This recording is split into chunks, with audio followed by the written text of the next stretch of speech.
บแล้วทุกคนทับแล้วโอ้ยจักต่ำจักบ่ต่ำบัดนี้เสร็จทุกคนเฮ้ยโอ้ย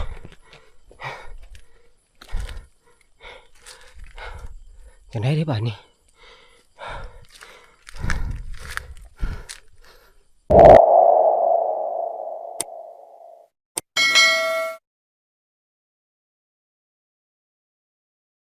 สบายดียามแรงมื้อนี้เฮาสิไปลาดแรงทุกคนเอ้ยแล้วก็เฮาก็สิไปหาซ้อมสัตว์นะเทื่อว่าพ่อถ้าว่าพ่อลองร้อยมันเฮาก็สิขึ้นนั่งหางทุกคนตอนนี้ก็ผ่านมองเพิ่นก็มาแล้วทุกคนกับผ่านใหม่เนาะเพิ่นมา2คนมื้อนี้ผ่านใหม่พุ่นแหละร่วมงานกันแต่ปีก่อนพุ่นสบายดีผ่านใหม่สบายดีอันนี้อันผ่านเดือนคนหากินบ่อันนี้แม่นผ่านเดือนคนหากินฝากโตเลยเด้อชื่อหน้าชื่อตาเพิ่นไว้นี่แหละชมหน้าของผ่านเดือนคนหากินบางปีกายนี่ก็รวมงานกับนายผ่านนี่ก็โอ้ยมานได้ทุกคนบ่ว่าสิเป็นหมักห้างบักบ่หรือว่าม้าป่ากับมานช่วงวันนายผ่านมานมาป่านั่นแหละใช่แหละผ่านมองจังได๋มื้อแรกนี่ว่าจะได้มื้อแรกนี่ออกแล้วเว้าบ่ทันมีผลงานหยังโอ้สร้างผลงานติสร้างผลงานแล้วเว้าพอได้กินนางกรอบน้ำนะผ่านมองมานี่บ่พลาดผ่านมองมานี่ขึ้นชื่อว่าผ่านมองเขาจะเข้ากับแต่งตั้งให้เป็นผ่านใหญ่แต่ว่าอย่าลืมเหมือนกันเด้อโศกมาเด้ออยู่เถียงน้ำกันบ่มันก็สิปุมื้อนี้ออกลุยเดียวทุกคนเอ้ยเฮาก็พักผ่อนมาก็หลายชั่วโมงเลยทุกคนเพราะว่าในผ่านก็บ่ได้ออกครัววังแดงนี่เนาะเพราะว่าน้องม้าเฮาก็เมื่อยคนก็เมื่อยหั่นแหละมื้อนี้ลุยเดียวสิเป็นจังได๋มื้อนี้พูดแหละขึ้นทั้งจ่ายเอาเหล้าคือเก่าทุกคนไปเบิ่งไปชมนำกันว่าเฮาสิโศกสิมานอีหยังตอนนี้ก็เวลา5:00 นแล้วทุกคนเอ้ยพันมองเพิ่นก็ไปคือกันแหละทุกคนพันมองเพิ่นไปกับพันใหม่เพิ่นส่วนว่าพันทองแท้กับอันบ่าวสัญญานี่ก็บ่ทันได้มาทุกคนบ่าวสัญญานี่ก็เพิ่นค่านั่นไถนาซอยอันพันต่อมเพิ่นเนาะพันต่อมเพิ่นสิยอดเขานะขาดว่ามื้ออื่นมื้อฮื้อพุ่นแหละพันทองกับบ่าวหญ้าก็คือสิฮอดเพราะว่าพันมองขึ้นมามื้อนึงนี่เพิ่นว่ายังค่าอันไถนายอดเขาอยู่พันทองก็ได้เนาะมื้ออื่นมื้อฮื้อพุ่นแหละนี่ในผ่านมามื้อนี้ก็นี่แหละสิเรียบนี่เรียบตีนเหล้าคือเก่าทุกคนถ้าว่าพ่อมองที่เหมาะสมในผ่านก็สิขึ้นผูกอู้มื้อนี้จักสิจังได๋ละผู้ใดเด้แบบนี่ฮะไผล่ะผ่านป่าว่าเยอะนี่โถมาจังได๋เยอะนี่บ่แวะห่างบ่แวะเถียงเยอะนี่ผมบ่ชวนผ่านใหญ่บ่ชวนเฮ้ยบ่ชวนจังได๋ว่าข้าเฮ็ดเถียงเฮาว่าแม่นถูกต้องวันนี้ข่อยเฮ็ดเถียงบ่ทันแล้วก็ผู้ที่ทีมงานหน้าหวดครับอันบ่าวผู้เพิ่นมาสู่ก็เลยมาเลยโอ้บ่แล้วซ้ำเถียงหั่นแม่นโอ้ขอถามเมียเจ้าว่าเจ้าข้าเฮ็ดเถียงแม่นมาสบายดีสบายดีโอ้ขึ้นมามื้อแรกแล้วมานแล้วบ่แล้วเฮ้ยบ่ทันมานเพิ่งมาฮอดแม่นโอ้มีหยังล่ะกินแรงโอ้ยบ่มีแล้วคันบ่อันข่อยแกงแล่นไว้ในหม้อฮะโอ้ยมากินเด้อเครื่องหม้อผู้กินบ่เบิดกับพันกุ้งบอกทีมงานแน่อันนั้นเด้ซะเห็นบ่ผ่านเดือนกับพันหม้อมาเลยเด้ย่างไปมื้อนึงนี่บ่พอบ่สงสัยขึ้นก่อนเพิ่นไปยามกับดักพันหม้อโอ้เพิ่นมาจักคืนล่ะมามื้อนึงนี่เพิ่นกำลังมาฮอดมื้อนี้บ่ฮอดมื้อนึงนี่โอ้โอเคโชคมันจักคืนล่ะค่อย2คืน3คืนมื้อแรงนี่มันจักโตมาหางบักได้ครัวแล่นมือเดียวกับบางเช้านี่บางเช้าได้2วันนี่ได้6วันนี่โอ้ปานนั้นบ่มือเดียวมีแต่เอากับดินเมื่อวานนี่พันเดือนไปยามกับดักแหงว่ากับโอ้พันกุ้งอยู่เถียงบ่เดียวแม่นโอเคซะข่อยว่าสิไปจอบเถียงไปฉันผ่านป่าเพิ่นก็มาฮอดแล้วได้แต่ว่าเพิ่นมากับทีมงานอื่นทุกคนเพิ่นเลยบ่แว่นะมันหลายคนแล้วก็มามันหลายโตอย่ามันคบกันกับมาในผ่านบ่ตีเพิ่นแหละเนาะหมู่กอง2สันเพิ่นก็มาหาเพิ่นก็พาหมู่มาเปล่าง่ายๆเพิ่นก็บ่อยู่ดอกเถียงมันหลายคนว่าซั่นซะ ไปบัดนี้เฮามุ่งหน้าขึ้นจ่ายพุ่นแหล้วเนาะเชื่อว่าโศกว่ามาน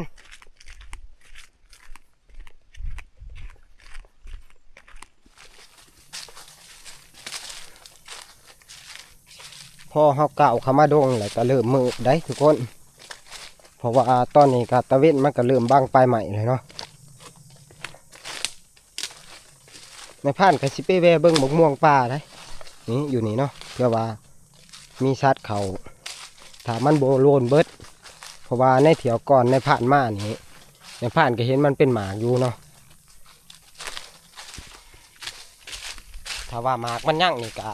บางที่อาจสิมีรุ่นทุกคนถ้าว่าสัตว์มันเข่าได้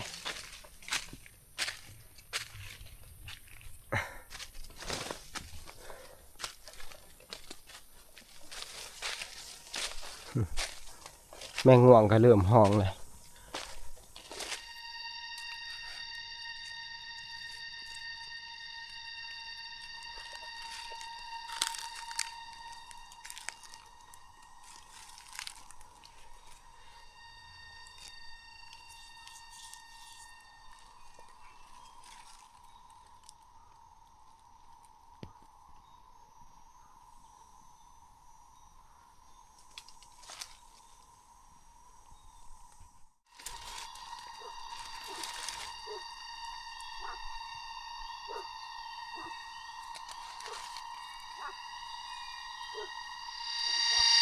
บักม่วงป่าเนี่ยก็ยั่งอยู่ทุกคน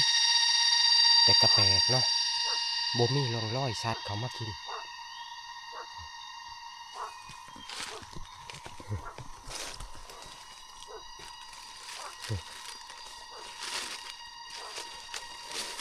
เขาเนี่ยเบิ่งก็ยั่งสภาพเดิมทุกคนเลย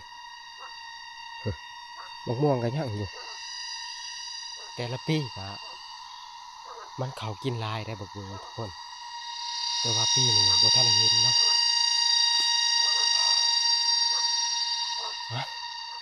มาผ่านก็สิบ่นั่งดอกปกนี่เนาะสิเลาะไปหาอีกนะเพื่อว่าพ่อมองมันที่เหมาะสม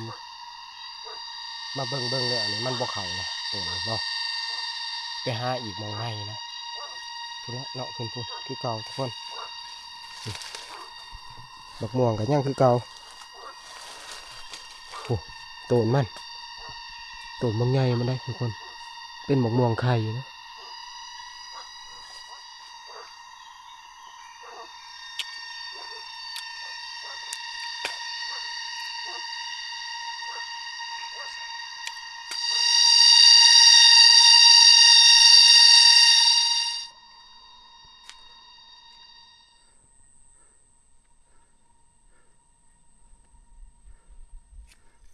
ตอนนี้ก็เริ่มค่ำเลยทุกคนเลยแต่ว่านายพรานเองนี่ก็ยังบ่ทันเห็นหม่องที่จุดที่ว่าสัตว์เที่ยวได้ยังบ่ทันเห็นหม่องที่เหมาะสมเนาะนายพรานก็สิคอยเลาะไปนี่แหละคือว่าแหละย่ามมากใหม่ก็เบิดเลยทุกคนเฮาก็สิหายากแน่นะก็สิคอยเลาะไปนี่แหละเนาะนี่แหละสิไปชนผู้เบื้องน่ะเนาะเดี๋ยวว่าเห็นซอมมันเที่ยวนะพอได้ขึ้นนั่งหางไปทุกคนไป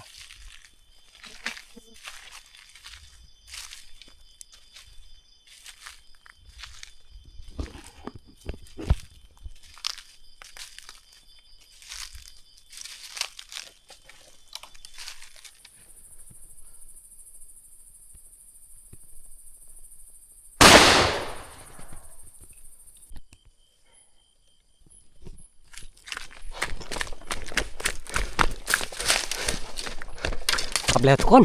ทับแล้วมึงรู้ว่าโตยังได้ทุกคนเลย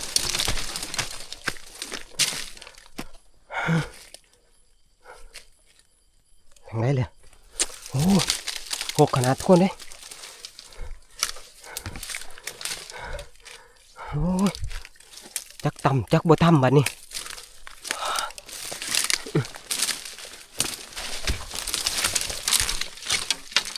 โอ้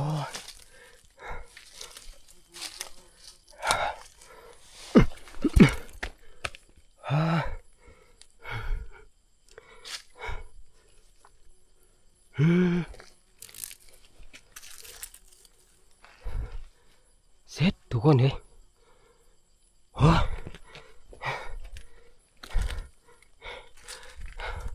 ยังได้บ้านนี่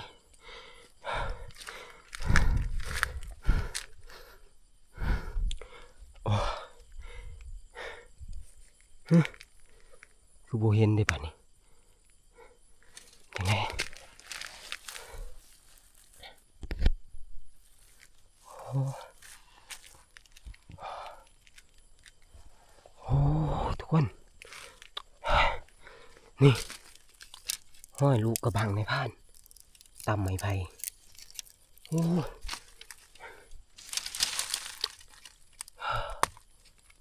นี่ตำก้อนหินนี่1 ดอก2 ดอก3 ดอกตำก้อนหินทุกคนนี่ดอกที่4ตำไม้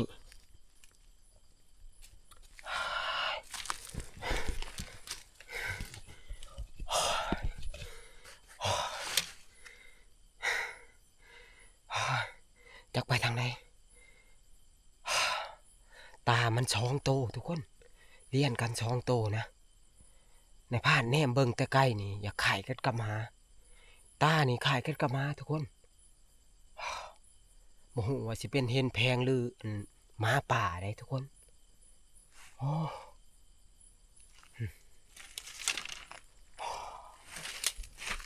ไงได้บ้านนี้ทุกคนเอ้ยมันไกลทุกคนในผ่านทับมาแต่พุ่นเพราะว่ามันลุบอยู่เคืองกลางนะบอนที่มันอยู่นี่มันสิเป็นนู่นเนาะเป็นนู่นเป็นผักหินทุกคน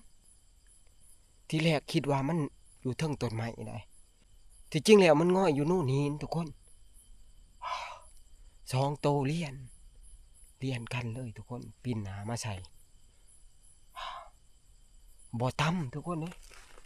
มาเบิ่งช่วงแล้วนี่บ่ต่ำถ้าต่ำนี่เฮาอาจสิเห็นยางหรือว่าเลือดมันเนาะนี่แทบสิบ่เห็นพอมิดเลยเห็นแต่ร่องรอยกระบังระยะที่ว่าในผ่านยิ่งนี่ก็ใกล้พอสมควรทุกคนในผ่านว่าสิตัดสินใจเขาใกล้ได้เขาใกล้ก็ได้อยู่ใบไม้ใบตองนี่ก็บ่มีต่างจากว่าอยู่ทางหน้าในผ่านน่ะมันเป็นรูปนะเฮาสิเข้ามาทับนี่สัตว์นี่มันอยู่สูงในผ่านก็สิแนมบ่เห็นเพราะว่ามันบังไม้โจดมึงติปลาไม้โจดมีแต่ปลาไม้โจดในผ่านแค่ช่องชอดได้เห็นตามันเลียนกัน2 โตเนาะนี่มันยืนอยู่ตรงนี้เลยน่าเสียดายเลยพลาดไปได้พลาดย้อนมันใกล้ทุกคนเลยระดับอยากพ่อเศร้าปลายโลทุกคนถ้าอันในผ่านสังเกตเบิ่งแสงตานี่ตามันสิใหญ่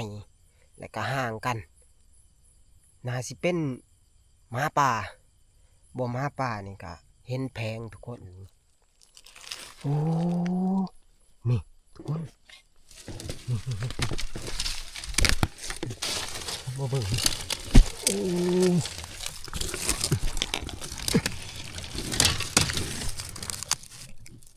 ้โอ้อันนี้ทำมันทุกคนนี่คือทำมันโมนามันจังออกมา2 โตสิเป็นเหือนมันนี่ทางเขานี่แป้นไปเบิดเลย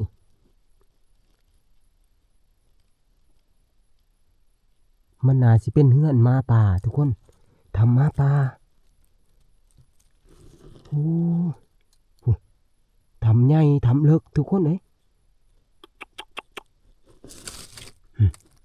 พัดจะเกิดมาในผ่านกับพวกท่านเห็นทำหมาป่าชักเถื่อได้โอ้เลิกอะไรนี่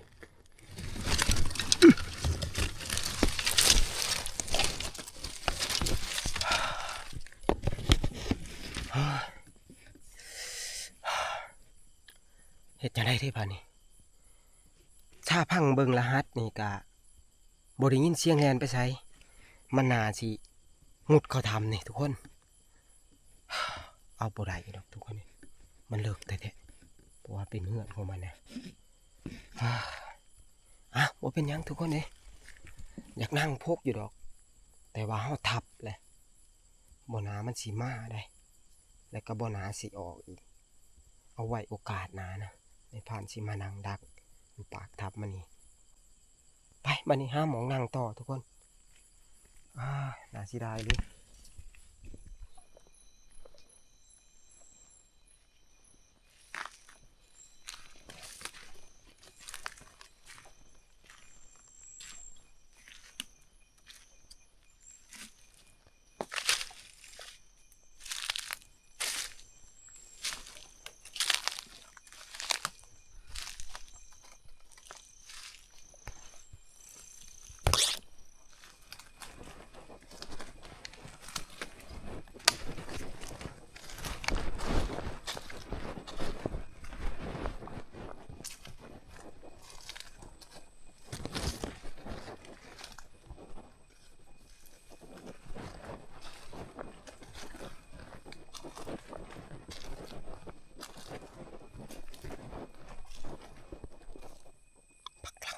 ทุกคน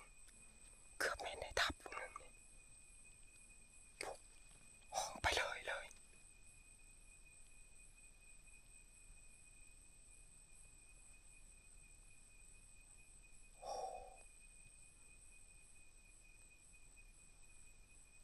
ไปเลย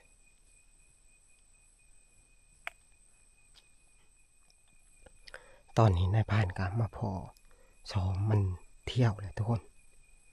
บางทีนี่สัตว์เที่ยวต้นแปนไปเบิดเลย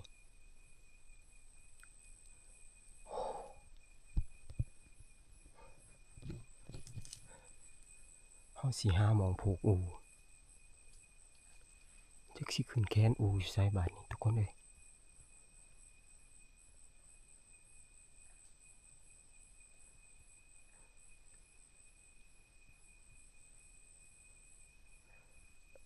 เอาละนี่ในพานสิขึ้นแค้นอูนี่ซองตนตัวนี้เนาะทุกคนเพื่อดักมันมาได้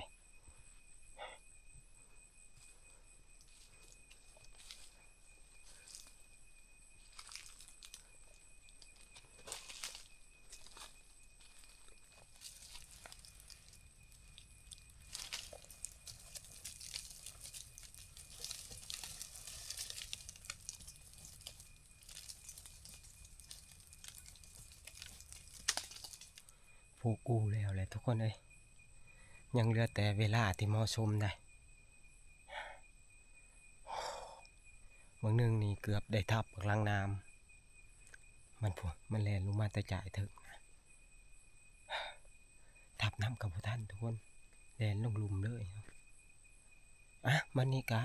ในบ้านกับสิคออยู่ในความสงบนะเพื่อว่าเฮาดักสัตว์นั่นแหละว่าเนาะตอนนี้เฮาก็ได้นั่งซ้อมที่สัตว์มันเที่ยวแล้วเนาะเฮาก็ยังพอได้เห็นร่องรอยมันที่เที่ยวไปเที่ยวมาเที่ยวนี่บางที่มื้อแรงอาจไม่รุ่นทุกคนถ้าเบิ่งถ้าส้มน้ำกันเนาะ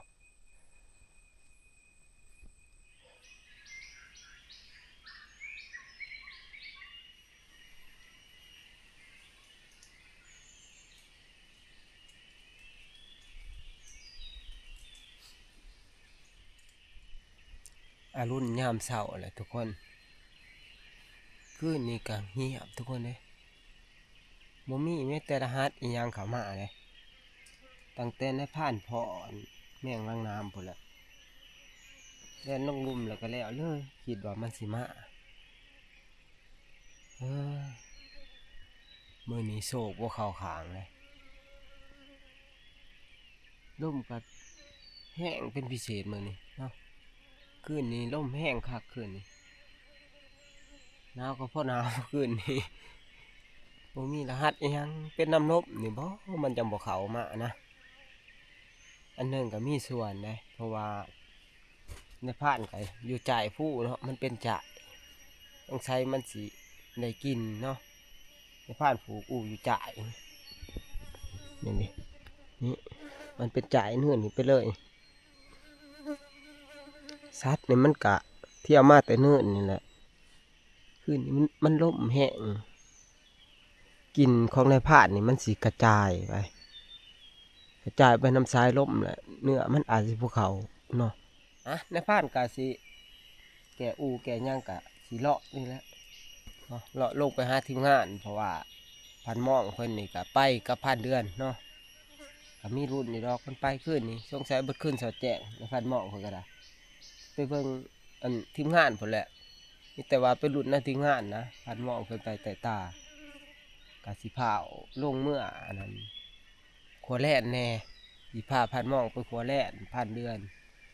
อันเพราะว่าเพิ่นบ่มีมาเด้ในพานกะสิเอาเพิ่นไปขัวน้ำมื้อนี้เนาะมีแต่ว่าถ้าเบิ่งถ้าชมทุกคน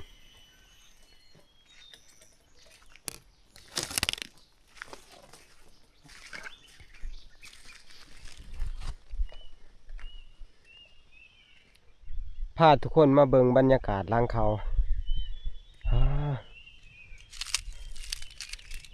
หลังเขาที่ในพานอยู่นี่ก็เป็นจุดสูงสุดได้ทุกคนมันสิเป็นหน้าผาเนาะ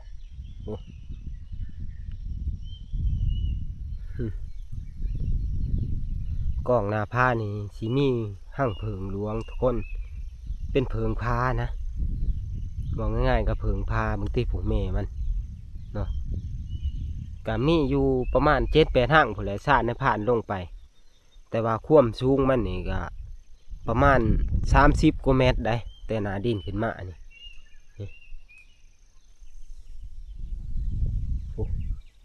ตัวนั้นชายผู้หลวงทุกคนชายแดนนั่นลาวเวียดนามเนาะไอ้น้องเวียดนามเฮาสทับซับซ้อนภูเขาก็ได้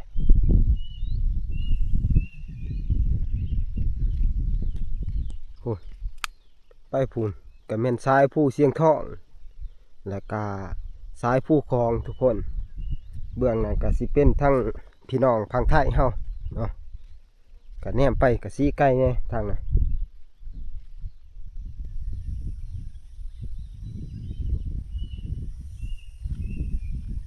มหันเขาไปไก่ทุกคน ย่านนาพาไปวันนี้มุ่งหน้าเมื่อทับเฮาทีมงานก็คือสีล้อคอยแหละเพราะว่าได้ยินเสียงรหัสกระบังในผ่านรุ่นเป็นรุ่นแล้วทีมงานก็ได้คิดว่าในผ่านมาน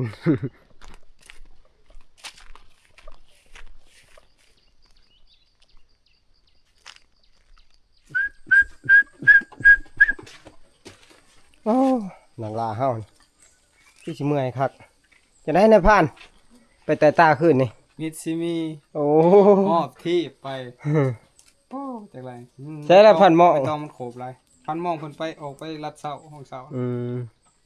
ไม่ทับด้วยเลย ในทาง โอ้ยังโกนอยู่ไม่ทับนี่ พันเพิ่งดอก พันเพิง ไม่ทับเพิ่นไป คนเอ้ยหอดทับแล้ววะนี่บ่มานเกินนี่พันหมองไปแต่ตาก็ได้บ่พอเพิ่นว่าเมื่อยเด้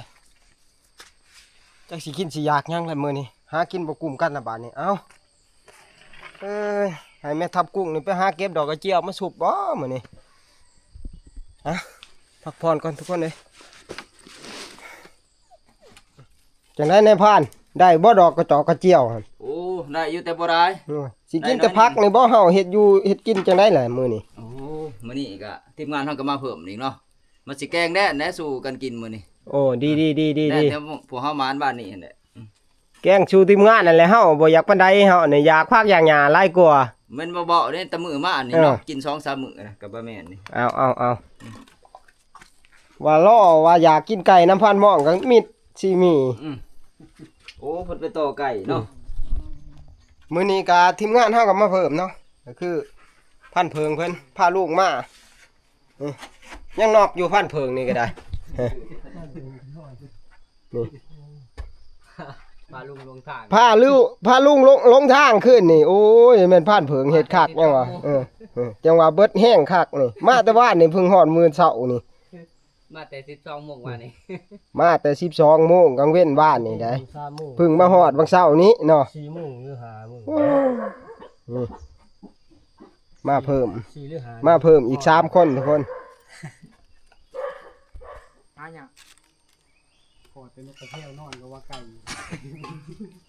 จะได้ในผ่าน ฮะ จังได โอ้ยไปคืนนี่ก็บ่พอยังย่างจนขาละตี 2 ลัดเสาได้เลยม่านยังแน่แหละลัดเสา ได้ นี่ ไก่แต้มหนึง นั่นนี่โอ้ยทุกคนเอ้ยว่าสิแกล้งเล่นแล้วก็ได้กินลาบไก่แล้วแหละบาดนี้โอ้ผ่านหมองจัดให้แหละผ่านกุ้งก็ยังไปคั่วเลยเพิ่นสิลาบไก่เพิ่นว่าบ่พอเนาะคืนนี้เนาะ บ่พอ กินข้าวแล้วจังว่ากัน ว่าสิเอาจังใด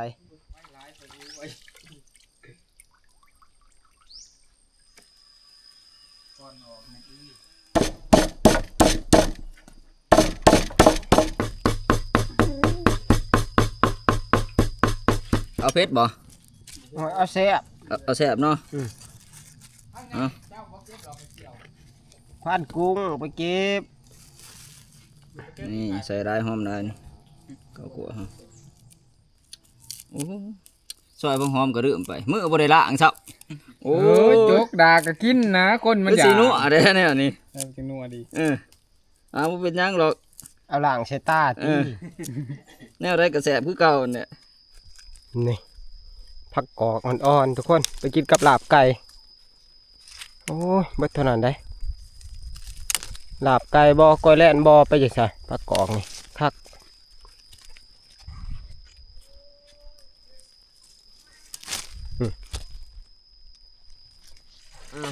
โอ้ลูกโด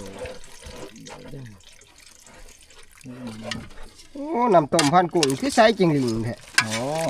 นัวขนาดได้เห็นบ่แนวนี้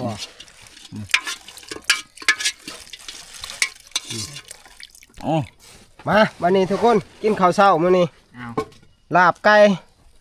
กินข้าวปลาข้าวผู้ ตัวนี้อยู่ แซ่บได้ทุกคนเอ้ย ยื้อเอา กินข้าวอยู่ป่าอยู่ดงนี่มื้อนี้ทีมงานใหญ่มื้อนี้กินข้าวสามัคคีกัน ผมมาชมศพเนาะ พันเผิงมาสมทบเอาลงมือโลดเอาลาบไก่แซ่บๆมื้อนี้ ไปถ้วยนั้นน้ำที่เห็นเราบ่เทิงตบนะตักไปใส่ถ้วยครับ เอาตัวใดผู้ใดบ่ถึงก็ยื้อเอา โอ้ย ถ้วยเดียวเนี่ยนี่มันยากกินมันกินแซ่บผักมีชีซ้อมเฮานี่ครบสุดเด้อันนี้ก็คือโหระพาป่าเนาะหอมคักอันนี้ก็ได้ผักกอกเอายุบในพานยุบหลายๆเด้อพันเผิงคอยเบิ่งเจ้านี่เสียพลังงานหลายได้เมื่อวานนี่พาลูกลงป่าโทษอหลีซ้ำนี่ก็ลืมไล่เลยมอเนี่ย แล้วก็บ่ห่างหายจากวงการถึงลืมได้ ไปมา ดุดได้บุญมา บ้านมา จะได้นัวบ่ คือยอด เอาแขน ตี ค น อ มัก ไว้ เบอร์แห้งสินัวกว่าหันได้เนาะ เอาแขนคอไว้ย่ามอยากแล้วก็เอามาอม